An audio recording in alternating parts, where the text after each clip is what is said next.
Assalamualaikum warahmatullahi wabarakatuh. Alhamdulillahi wa kafa.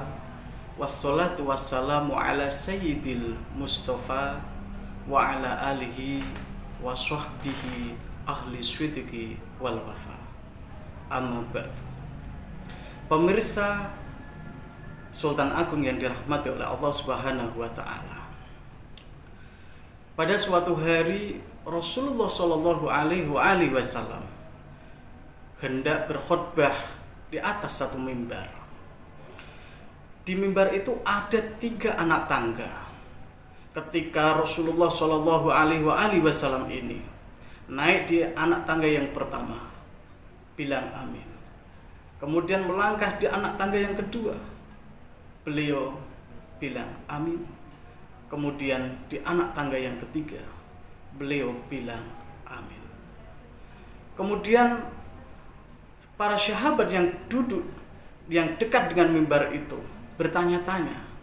Kemudian ada salah satu sahabat bertanya kepada Nabi, "Ya Rasul, ada peristiwa apa sehingga engkau ketika naik anak tangga yang pertama engkau bilang amin? Anak tangga yang kedua bilang amin, anak tangga yang ketiga bilang amin."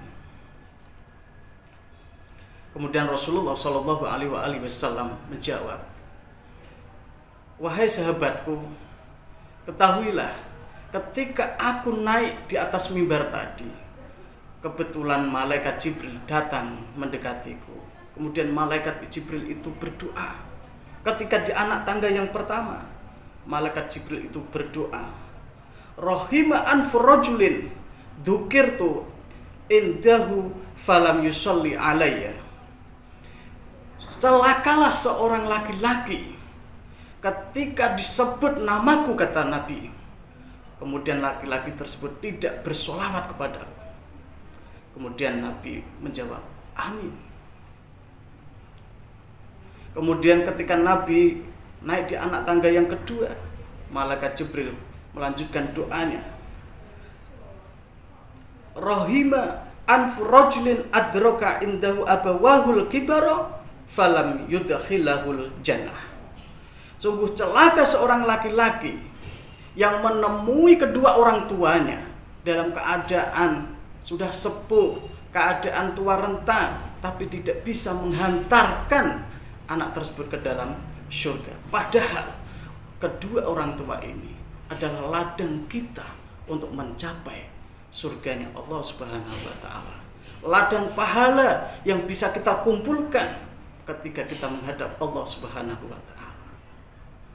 Ketika ini Nabi bilang amin. Kemudian malaikat Jibril berdoa kembali di anak tangga yang ketiga, Rohima anfu rajulin dakhala alaihi Ramadan. Sungguh celaka seorang yang menempati bulan Ramadan, yang menjumpai bulan Ramadan, bisa bernafas di bulan Ramadan. Summa ansalahu qabla an yughfarlah, sampai berakhirnya bulan Ramadan, tetapi orang ini tidak mendapatkan ampunan dari Allah Subhanahu wa taala. Kemudian Nabi bilang amin.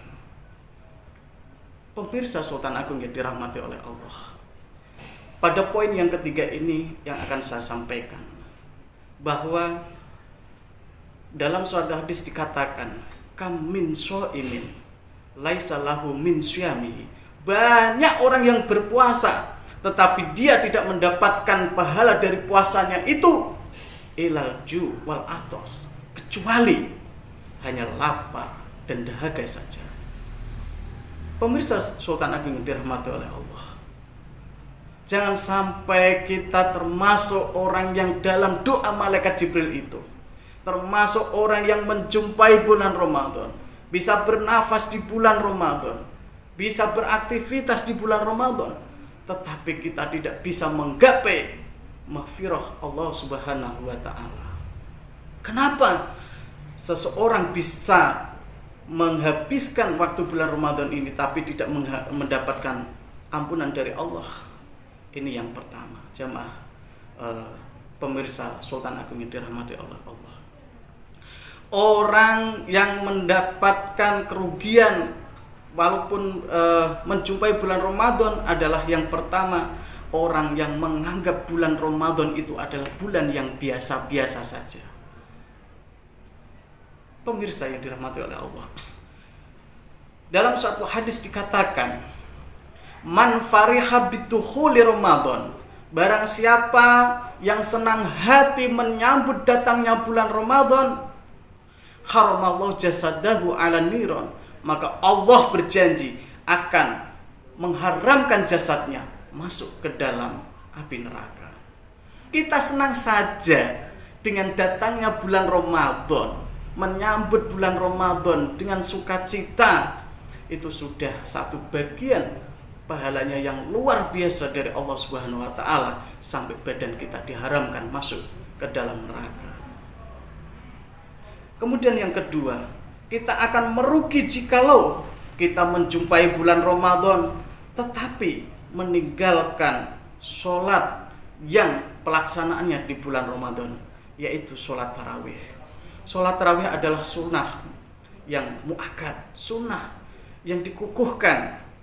Kalau bisa tidak ada halangan, ada kesempatan, marilah kita sholat tarawih. Dalam satu hadis Rasulullah SAW pernah bersabda, man qoma Ramadhana imanan wahtisaban ghufira lahu ma taqaddama min dambi. Barang siapa yang sholat malam di bulan Ramadan, berdiri untuk sholat di bulan Ramadan dengan penuh keimanan dan mengharapkan ridho dari Allah Subhanahu wa taala, maka dia mendapatkan ampunan oleh Allah dosa-dosanya sekarang dan dosa-dosanya yang telah lalu. Maka kesempatan yang luar biasa ini jangan kita sia-siakan, pemirsa yang dirahmati oleh Allah. Kalau bisa kita laksanakan sholat tarawih, karena sholat tarawih ini adalah sholat sunnah yang khusus dikerjakan di bulan Ramadan. Kemudian sholat-sholat sunnah yang lain, sholat tasbih, sholat tahajud, sholat hajat, bisa kita lakukan, bisa kita perbanyak di bulan Ramadan ini. Dalam rangka apa? Biar kita mendapatkan maghfirah dari Allah Subhanahu wa ta'ala. Apalagi kita ini sudah masuk 10 hari yang kedua daripada bulan Ramadan. Rasulullah bersabda, wa ausatuhu maghfirah, dan 10 hari yang kedua dari bulan Ramadan adalah ampunan dari Allah. Maka di 10 hari yang kedua ini, marilah kita berlomba-lomba menggapai maghfirah dari Allah Subhanahu wa ta'ala. Pemirsa Sultan Agung yang dirahmati oleh Allah. Kemudian yang ketiga, orang yang merugi mendapati bulan Ramadan adalah orang yang bisa kuat badannya, bisa berpuasa, tetapi ia tidak melakukan puasa. Padahal Rasulullah SAW bersabda, man soma Ramadana, barang siapa berpuasa di bulan Ramadan imanan wahtisaban ghufira lahu ma taqaddama min dambi. Dengan iman dan penuh rasa ikhlas karena Allah Subhanahu wa taala, Allah akan menghapus dosa-dosanya. Maka kesempatan 10 hari yang kedua dari bulan Ramadan ini, kita perbaiki puasa kita. Kita kerjakan apa-apa yang menjadikan perintah Allah. Kita tinggalkan apa yang menjadi larangan-larangan Allah, supaya kita termasuk la'allakum tattaqun, orang yang mendapatkan derajat tertinggi, yaitu derajat takwa. Kemudian yang terakhir, biar kita tidak termasuk orang yang merugi menjumpai bulan Ramadan adalah, marilah kita perbanyak membaca Al-Quran, kita tadarus Al-Quran, kita kaji Al-Quran. Jamaah sekalian dirahmati oleh Allah, dengan membaca Al-Quran itu pahalanya sangat luar biasa. Pernah suatu hari sahabat bertanya, ya Rasulullah, amalan apa yang paling dicintai oleh Allah? Kemudian Nabi menjawab, amalan yang paling dicintai oleh Allah adalah orang yang membaca Al-Quran dari awal, kemudian ia baca sampai akhir Al-Quran, kemudian ia ulangi lagi dari awal, dan dia baca sampai akhir dari Al-Quran itu. Artinya apa? Amalan yang paling disukai oleh Allah, yang paling dicintai oleh Allah adalah membaca Al-Quran, menghatamkan Al-Quran. Maka di bulan Ramadan ini, marilah kita khatamkan Al-Quran minimal 1 kali. Kalau bisa 2 kali, syukur bisa lebih. Karena selain itu, selain amalan yang dicintai oleh Allah Subhanahu wa ta'ala, membaca Al-Quran itu pahalanya sangat luar biasa. Jangankan lancar membaca Al-Quran, terbata-bata pun ketika membaca Al-Quran sudah dikasih Allah 2 pahala. Pahala ia mau belajar Al-Quran, dan yang kedua pahala dia mau membaca Al-Quran. Dan ketahuilah, pahala yang didapatkan bagi orang yang membaca Al-Quran itu bukan ketika ia baru menghatamkan, baru mendapatkan pahala. Bukan ketika selesai 1 surat baru Allah memberikan pahala. Bukan pula ketika ia selesai 1 ayat baru Allah memberikan pahala. Tidak. Allah berjanji, barang siapa yang membaca Al-Quran, maka 1 huruf dihargai 10 kebaikan.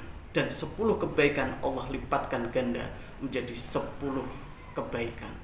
Maka berlipat-lipat ganda pahala bagi orang yang membaca Al-Quran.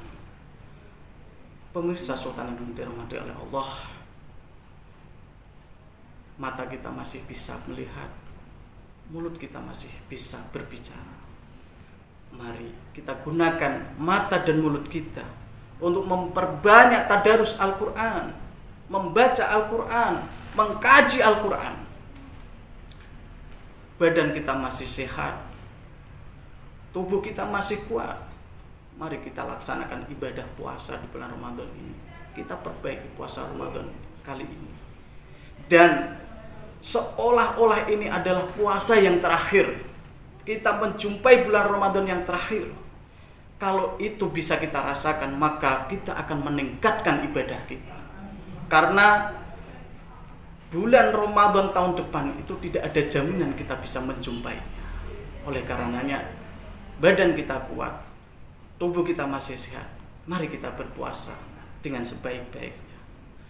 Tangan kita masih bisa bergerak, kaki kita masih bisa digunakan untuk melangkah. Mari kita gunakan kaki kita ini untuk melangkah menuju ke masjid, untuk berjamaah. Tangan kita masih bisa kita gerakkan untuk mengerjakan sholat wajib berjamaah. Sholat sunnah kita perbanyak. Semoga dengan kita memperbanyak, meningkatkan kualitas ibadah kita di bulan Ramadan ini, kita benar-benar termasuk golongan yang la'allakum tattaqun. Kita termasuk orang-orang yang mendapatkan derajat paling tinggi, yaitu derajat ketakwaan kepada Allah Subhanahu wa ta'ala. Dan semoga dengan kita meningkatkan ibadah kita bukan termasuk golongan yang merugi, bukan termasuk golongan yang celaka karena mendapati bulan Ramadan, tapi kita tidak bisa mendapatkan maghfirah dari Allah Subhanahu wa ta'ala.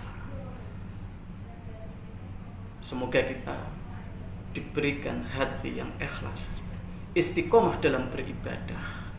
Kita benar-benar mencapai derajat takwa. La'allakum tattaqun. Assalamualaikum warahmatullahi wabarakatuh.